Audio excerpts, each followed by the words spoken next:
Bonsoir à tous et bienvenue sur notre plateau, un plateau un peu particulier. En effet, je vais vous expliquer pourquoi. Jusqu'à la fin de la programmation d'À la Source, début juillet, nous tournerons ici dans la tour sud de la cathédrale Notre-Dame de Paris. La raison de cette installation, eh bien peut-être que vous la connaissez, c'est le déménagement des locaux de KTO depuis Issy-les-Moulineaux jusqu'à Malakoff, toujours en région parisienne. Au sommaire de cette nouvelle édition, tout d'abord le terrible incendie qui a frappé hier matin à Nantes la basilique Saint-Donatien et Saint-Rogatien, le début de l'examen de la loi sur la fin de vie au Sénat, et puis le souhait du pape François d'une date commune à tous les chrétiens pour célébrer Pâques. Cyril Le Peigneux prendra le relais avec le dossier. Quel thème pour ce soir, Cyril ? Eh bien, dans quelques minutes, nous retrouverons le père Émile Puech, qui est chercheur et professeur à l'école biblique et archéologique française de Jérusalem. Avec lui, nous parlerons manuscrits de Qumran et bande dessinée. On commence par ce tragique incendie qui a frappé hier matin la basilique Saint-Donatien et Saint-Rogatien à Nantes, alors que des travaux d'entretien étaient en cours. Une grande partie de la toiture est partie en fumée. Aucune victime en revanche à déplorer. 80 pompiers ont travaillé pour arrêter le feu et sécuriser la basilique.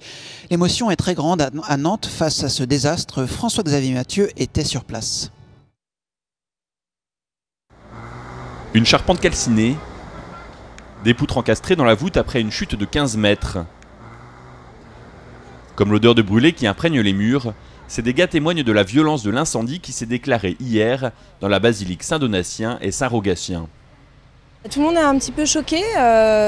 Moi j'habite juste à côté de l'église et mes enfants vont à l'école Saint-Donatien qui jouxte l'église.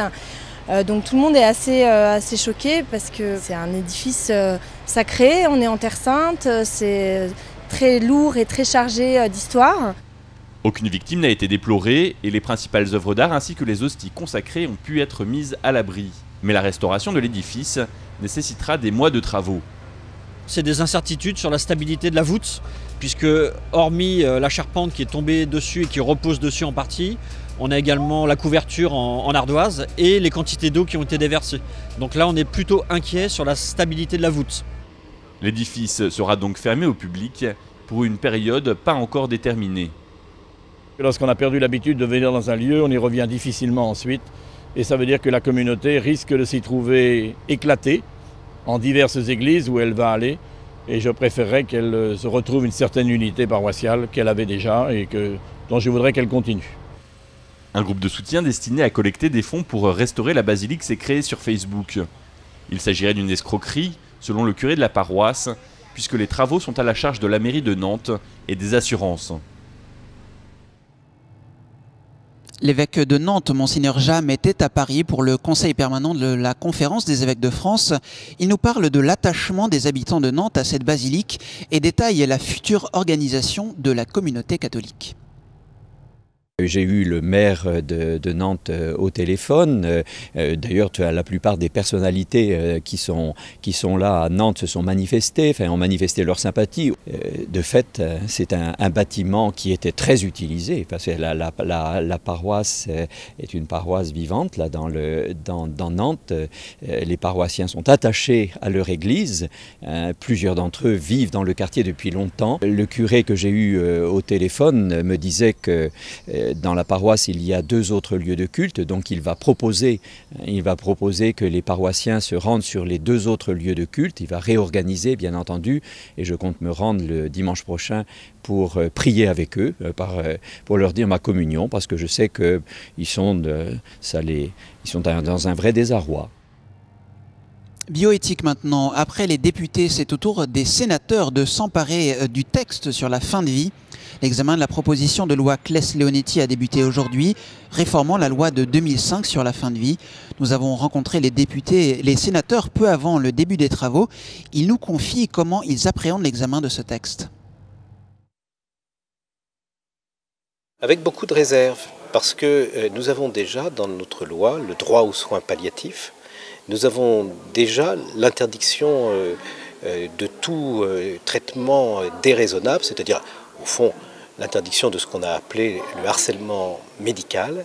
Et par conséquent, la nécessité de légiférer de nouveau ne m'apparaît pas avec la force de l'évidence. Moi, je suis plutôt confiante sur le climat qui, de toute manière, je pense, sera serein et apaisé. Le sujet, d'ailleurs, le nécessite et le mérite. Sûrement que ce texte n'est pas suffisant. Déjà, il faudra penser à le faire évoluer. C'est normal, c'est la vie qui veut ça. Tous les textes de loi qui touchent à la personne doivent être évalués dans les 3-4 ans qui suivent la promulgation de la loi. Mais je pense que sur ce chemin, c'est au moins un pas supplémentaire et ce serait dommage de ne pas le faire.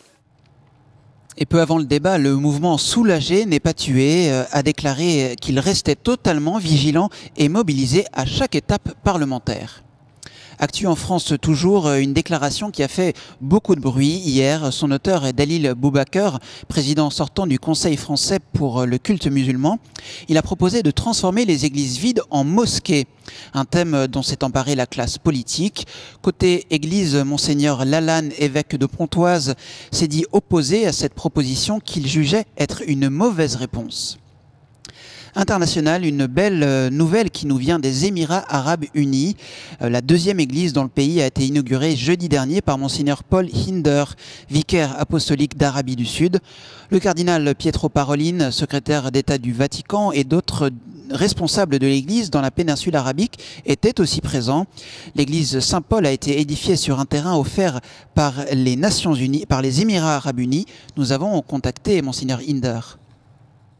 On a enfin un peu plus de place pour les milliers de chrétiens dans la région de Abu Dhabi, car la nouvelle église se trouve dans la partie de la ville qui se trouve sur la terre ferme. Vous savez, Abu Dhabi ville est une île, et là se trouve au centre de l'île la présente cathédrale Saint-Joseph. Alors on a obtenu du gouvernement un terrain sur la terre ferme, c'est-à-dire dans la partie de la ville qui s'appelle Moussafa. La liberté de culte, c'est idéal, je dirais, dans la situation des pays du Moyen-Orient. Alors, on est complètement libre à l'intérieur de ces terrains qui nous ont été donnés pour la liturgie. Il n'y a personne qui intervient et là, on est libre, on peut avoir des messes, on peut même avoir des processions, pourvu que ça ne soit pas dans l'espace public. Commémoration, il y a 30 ans, c'était la signature de l'accord de Schengen au Luxembourg par 5 des membres de la communauté européenne d'alors, l'Allemagne de l'Ouest, la France et les pays du Benelux. En souvenir de cet événement qui a facilité la libre circulation en Europe, une messe en plein air était célébrée ce week-end près du musée européen de Schengen par Monseigneur Ulrich, archevêque de Luxembourg. Au Benelux, toujours 15 nouveaux membres pour la lieutenance de Belgique de l'ordre équestre du Saint-Sépulcre de Jérusalem. Ils sont d'horizons, d'âge, d'expérience ou d'expertise très variés. La cérémonie avait lieu à l'église de Notre-Dame des Victoires au Sablon à Bruxelles, en présence de Monseigneur Cockrols, grand prieur de l'ordre, et du nonce apostolique Monseigneur Berlocco. Un couple de nouveaux chevaliers témoigne. Ça a trait à des traditions qui ont été rappelées par Monseigneur, qui sont quasi millénaires.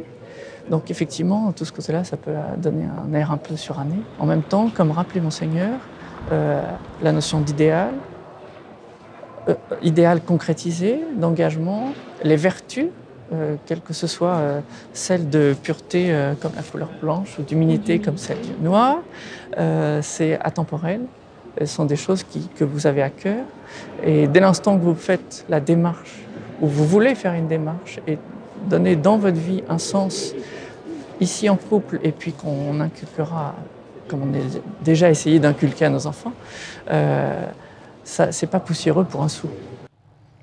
Et vie de l'Église en France, la fin du mois de juin correspond aux célébrations d'ordination sacerdotale et presbytérale et diaconale. Ce sera le cas à Paris, Lille, Lyon.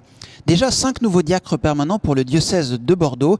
Ils étaient ordonnés ce dimanche par le cardinal Ricard, archevêque de Bordeaux, en la cathédrale Saint-André. En France, un bel hommage rendu à une figure héroïque de la guerre de 14-18. Thérèse d'Henré, symbole d'une union profitable entre foi et engagement pour la patrie. Dans le village de Moulins-sous-Touvent, la place de l'église porte désormais le nom de Thérèse d'Henré. L'inauguration avait lieu dimanche dernier. Vous vous souvenez sans doute de la campagne d'affichage dans le métro parisien pour annoncer le concert du groupe Les Prêtres à l'Olympia en faveur des chrétiens d'Orient. Une mention que la RATP avait fait retirer au nom du principe de neutralité du service public, provoquant une vague d'indignation avant de réintégrer cette mention. Les deux représentations ont eu lieu ce dimanche à l'Olympia, en présence du ministre de l'Intérieur et du président du Sénat, invité par Monseigneur Di Falco à l'origine de cette initiative. Bernard Cazeneuve a salué la cause pour laquelle ce concert était donné. L'agenda du pape François maintenant de ces derniers jours a notamment été marqué par une rencontre de plusieurs heures avec des prêtres du monde entier qui étaient réunis à Saint-Jean-de-Latran. Le pape a annoncé les dates de son voyage en République centrafricaine et en Ouganda en novembre prochain. Il a aussi renouvelé le souhait de Paul VI d'une fête de Pâques célébrée le même jour par tous les chrétiens. Une proposition qui a reçu un accueil tiède de la part du patriarcat de Moscou. Puis le Vatican poursuit sa politique de tolérance zéro concernant les abus sexuels commis sur des enfants par des prêtres. 2 évêques américains accusés d'avoir couvert un prêtre pédophile ont démissionné officiellement hier. Quant à l'ex-nonce apostolique en République dominicaine, Monseigneur Wesolowski, il sera jugé le 11 juillet au Vatican. Il est accusé d'actes de pédophilie et de détention de matériel pédopornographique. L'encyclique du pape François sur l'écologie Laudato Si va être publiée jeudi, mais une version non officielle a déjà été divulguée hier dans la presse italienne. Il ne s'agit pas du texte définitif, a indiqué peu après le bureau de presse du Saint-Siège. Sabotage a condamné la rédaction allemande de Radio Vatican. Fait exceptionnel, le directeur du bureau de presse du Saint-Siège a suspendu l'accréditation du journaliste à l'origine et tenu responsable de cette rupture d'embargo. À l'approche de la publication de l'encyclique, nombreuses sont les attentes. C'est par exemple le cas du courant Écologie Humaine qui organisait hier et aujourd'hui un colloque sur l'agriculture à Paris. Plusieurs dizaines d'agriculteurs de la métropole et d'outre-mer étaient réunis autour du thème « Activité agricole et la qualité de vie dans les territoires ». Tout le monde parle aujourd'hui de la transition écologique, bientôt nous avons la COP21 avec le changement climatique, donc il y a de grands enjeux autour de l'activité agricole. Et ce que nous essayons de regarder dans l'écologie humaine, c'est comment des agriculteurs à hauteur d'homme arrivent à construire un parcours de transition dans leur expérience qui leur permet progressivement de se réorganiser pour construire, je dirais, une activité qui est contributrice de qualité de vie dans le territoire et aussi de qualité du territoire. On attend beaucoup de cette encyclique parce qu'elle peut reposer les bonnes questions et remettre la nature à sa juste place. C'est-à-dire qu'en même temps, on peut être admirateur, mais c'est quelque chose qui doit nous enseigner. Benoît XVI nous avait déjà dit quelque chose d'important en disant que le message du Christ était vraiment inscrit dans la nature. C'est quelque chose qu'on recherche nous-mêmes tous les jours à travers ce qu'on regarde dans la vie des sols. Il y a quelque chose à comprendre de la vie. Voilà, je vous propose maintenant d'écouter l'analyse de notre consoeur de l'agence Immédia sur cette encyclique.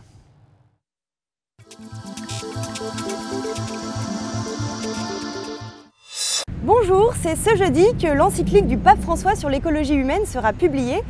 Première encyclique entièrement rédigée par le pape argentin, ce document est très attendu aux 4 coins de la planète. Sa première encyclique, Lumen Fidei, publiée en 2013, était bien signée de son nom, mais elle avait en effet été principalement rédigée par son prédécesseur, Benoît XVI. L'attente est tellement forte qu'un hebdomadaire italien a déjà publié sur son site lundi ce qu'il présente comme une ébauche du texte. On sait donc désormais que le document devrait comporter un peu moins de 200 pages et 6 chapitres. Cette publication anticipée a agacé au Vatican. Le texte est en effet pour le moment sous embargo. Et puis dimanche dernier, c'est le pape François qui avait lui-même fait sa propre promotion de l'encyclique. Elle s'adresse à tous, avait-il insisté, en espérant que son message soit entendu et qu'il permette une meilleure attention vis-à-vis des questions liées à l'environnement. Le titre de l'encyclique est Laudato Si et comporte un sous-titre sur la protection de la maison commune. Alors ce Laudato Si est tiré du célèbre Cantique des Cantiques de saint François d'Assise, figure de référence, on le sait, du pape François. 3 jours après son élection, le pape argentin avait en effet expliqué l'origine de son nom de pape en référence à saint François d'Assise, qu'il avait qualifié d'homme de la pauvreté, d'homme de la paix, mais aussi d'homme qui aime et préserve la création. Sur le contenu de l'encyclique, le cardinal Turkson, président du Conseil pontifical Justice et Paix, chargé de co-rédiger le texte avec le pape François, avait déjà donné quelques précisions.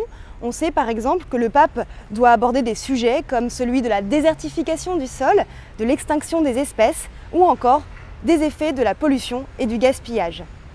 Et puis la date de publication de l'encyclique n'a pas été choisie au hasard. En décembre prochain, une conférence sur le climat de l'ONU à Paris doit se tenir.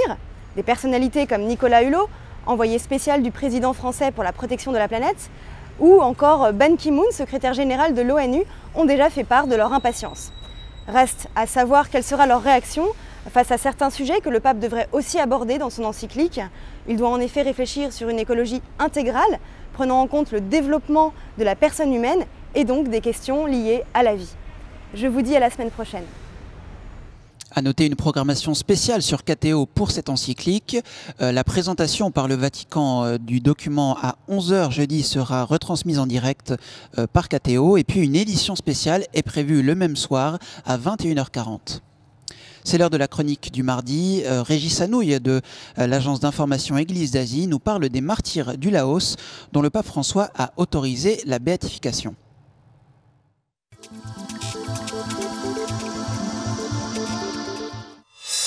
Heureux de vous retrouver pour ces Chroniques du Monde. Le 5 juin dernier, le pape François a signé le décret ouvrant la voie à la béatification de 17 martyrs du Laos. Rien d'exceptionnel, me direz-vous. On se souvient que pour l'Asie, le pape Jean-Paul II avait canonisé de nombreux martyrs pour les églises de Corée, du Japon, de Chine et du Vietnam. Les cérémonies avaient eu lieu sur place, à Séoul ou à Nagasaki, ou bien encore à Rome, car, régime communiste oblige, ni Pékin ni Hanoï n'avaient accepté que le pape se rende sur place. Il apparaît donc bien légitime qu'arrive enfin le tour de l'église du Laos, une petite église d'à peine 60 000 fidèles au sein d'un ensemble culturellement bouddhiste. Et les évêques catholiques du Laos le disent. L'église au Laos, je cite, est une jeune plante encore bien fragile. Elle a besoin de trouver des tuteurs, des appuis surnaturels solides. Fin de citation. L'évangélisation du Laos est en effet très récente. Ce sont les prêtres des missions étrangères de Paris, les MEP, qui les premiers apportèrent l'évangile dans ce pays à partir du XIXe siècle, à la fin du XIXe siècle. Et ils ont été suivis par les OMI, les Oblats de Marie Immaculée, dans les années 1930. Mais rapidement, notamment après la fin de la Seconde Guerre mondiale, les bouleversements politiques ont rendu leur mission périlleuse. Dans le contexte particulièrement difficile des années 1950 à 1970, la décolonisation, les guerres de libération nationale, la guerre froide, enfin, s'emparent de l'Asie du Sud-Est. Et c'est au cours de ces événements troublés, plus précisément entre 1954 et 1970, que ces 17 prêtres, dont 8 prêtres français et laïcs, ont été exécutés ou assassinés. À l'époque, une lutte à mort oppose les troupes royalistes à la guérilla communiste du Pathet Lao. Et c'est bien elle qui est responsable de la mort de ces 17 martyrs. Le problème est que c'est encore aujourd'hui le Pathet Lao qui est au pouvoir à Vientiane, lui qui tient fermement les rênes du pays depuis la chute du roi en 1975. À ce jour, on ne sait pas encore si le gouvernement laissera l'Église organiser la cérémonie de béatification sur place. Mais pour les évêques laotiens, il ne fait pas de doute qu'elle doit bien avoir lieu chez eux. En effet, font-ils valoir, une telle cérémonie marquera le fait que tout comme l'Église de Rome est fondée sur le témoignage de Pierre et de Paul et de nombreux martyrs, l'Église du Laos voit dans ses propres martyrs un fondement solide pour sa croissance et sa vie spirituelle. Place maintenant au dossier, je vous retrouve jeudi, même endroit, même heure.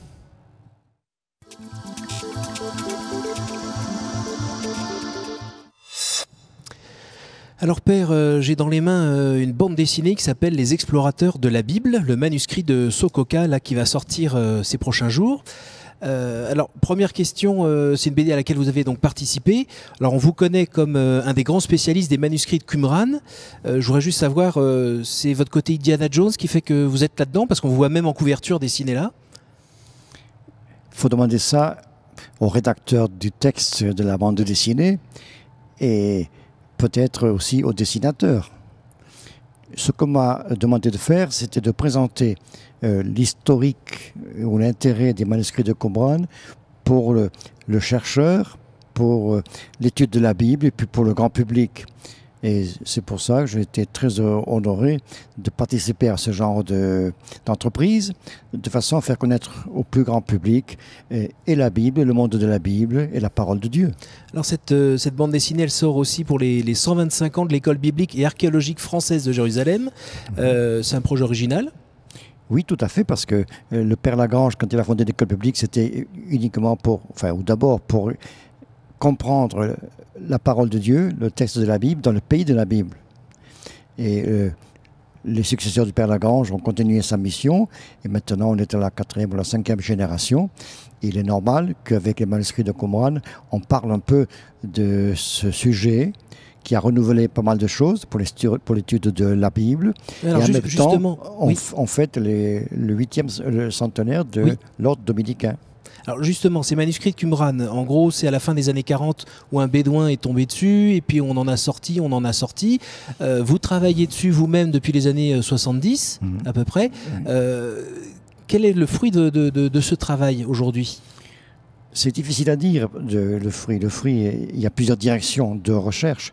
Maintenant qu'on a publié tous les manuscrits, soit déchiffrés, soit en photo pour quelques-uns, on peut commencer à faire une petite synthèse, mais il faut encore tout reprendre, voir les recoupements d'une grotte sur l'autre, de quelques manuscrits, et puis travailler sur les textes bibliques, les textes parabibliques ou les textes qu'on appellera esséniens. Il y a plusieurs catégories de textes, et la plupart des textes, c'est même des textes inconnus jusqu'à présent. Alors, est-ce que ces textes nous ont permis de mieux comprendre certains passages de la Bible ? Oui. Ou bien est-ce qu'il y a eu même des révélations ? Des révélations par-ci, par-là, mais surtout, d'abord de savoir comment était transmis le texte biblique. Parce que jusqu'à présent, on avait le manuscrit de Leningrad, donc Saint-Pétersbourg, 1009-1010 de notre ère, et on n'avait pas les textes anciens, sauf la traduction grecque de la Septante d'un texte hébreu qui, par-ci par-là, était un peu différent du texte hébreu qu'on a dans la Bible hébraïque. Et maintenant, subitement, on remonte à plus de 1000 ans en arrière pour quelques livres bibliques. C'est ça, là, c'est à peu près c'est à 1900 ans à peu près, ces textes-là. Il y en a les plus anciens à Qumran, les textes bibliques sont vers 250 avant Jésus-Christ. Donc, vous voyez un peu. Et alors, on voit comment les textes se sont transmis, recopiés, et par-ci par-là, il y a des variantes, même par rapport au texte hébreu traduit en grec et par rapport au texte hébreu de la Bible hébraïque.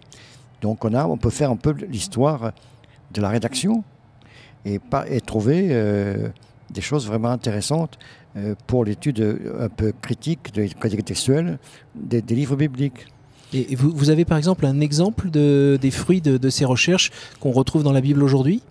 Par exemple, récemment, j'ai dû participer à un congrès en Sicile, à Palerme. On avait étudié le livre de Josué.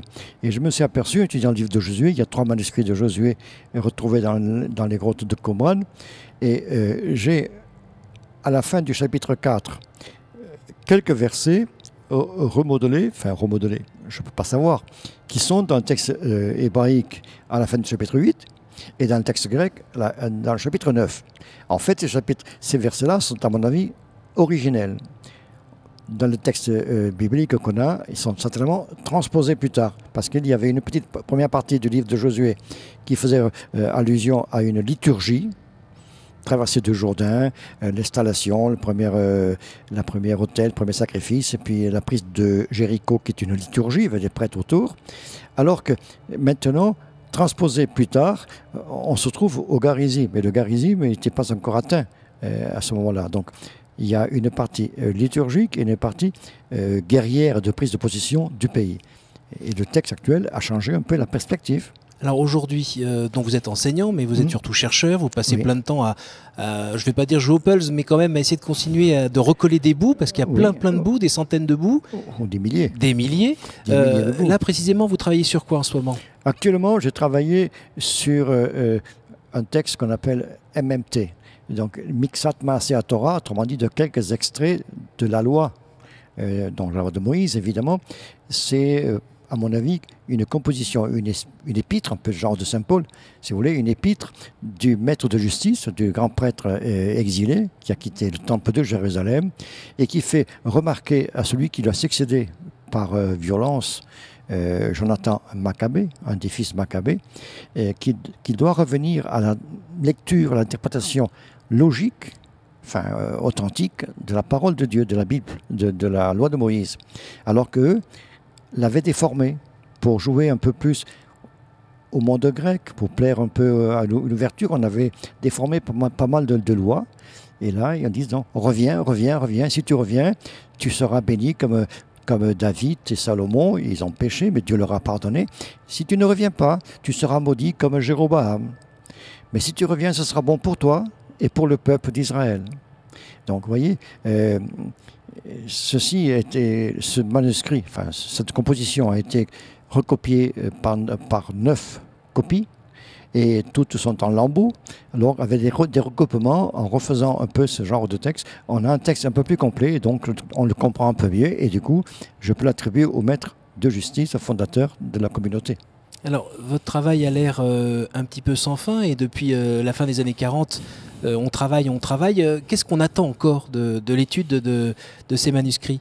Maintenant que la publication officielle est finie, au moins, il faut reprendre, parce que plusieurs sont assez mal édités. On peut corriger des choses, surtout maintenant avec les photos, avec les ordinateurs, on peut agrandir, donc on n'est plus lié à la loupe ou à la binoculaire, donc on peut travailler un peu plus finement, donc découvrir des nouvelles lectures, faire des joints, progresser, et puis surtout, maintenant qu'on a tout publié, on peut comparer ou refaire des textes avec des copies de la grotte 1 jusqu'à la grotte 11. Il y en a un peu partout, pas de tous les livres, mais on peut donc essayer de refaire l'histoire de la copie de ces compositions à l'époque ancienne, sur 2 siècles à peu près, de la communauté de Qumran.